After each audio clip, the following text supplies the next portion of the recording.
మీ దగ్గర boiled eggs ఉన్నాయా? అయితే ఒకసారి ఇలా ట్రై చేసి చూడండి. నేనైతే 3 బాయిల్డ్ ఎగ్స్‌ని తీసుకున్నాను. దాన్ని పొట్టు తీసేసి అండ్ మీకు నచ్చిన సైజులో కట్ చేసుకోండి. ఒకసారి వీడియోలో చూడండి ఎలా నేనైతే పీసెస్‌గా కట్ చేసుకున్నాను. అండ్ నీలంని హాఫ్‌లో హాఫ్ చేసుకున్నాను. ఇలా చేసేసి ఒక ప్యాన్ తీసుకొని అందులోకి కొంచెం ఆయిల్, అదే ఆయిల్ హీట్ అయిన తర్వాత కొంచెం పసుపు, ఉప్పు, కారం వేసేసి జస్ట్ అదొక 3 సెకండ్స్ అలా ఫ్రై అయిన తర్వాత మనం ఏవైతే కట్ చేసి పెట్టుకున్నామో ఎగ్స్ని ఇందులోకి యాడ్ చేసుకోవాలి.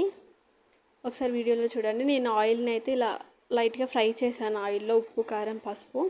ఇలా చేసిన తర్వాత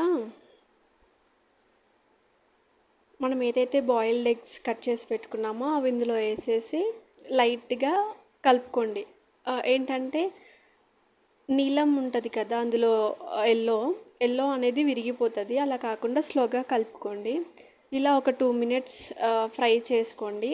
ఒక 30 సెకండ్స్ అలా క్యాప్ పెట్టి కూడా ఫ్రై చేయండి. తర్వాత మీకు నచ్చిన మసాలాని యాడ్ చేసేసి ఒక 1 మినిట్ అలా ఆయిల్లో ఫ్రై చేసేసి తీసి సర్వ్ చేసుకోవడమే.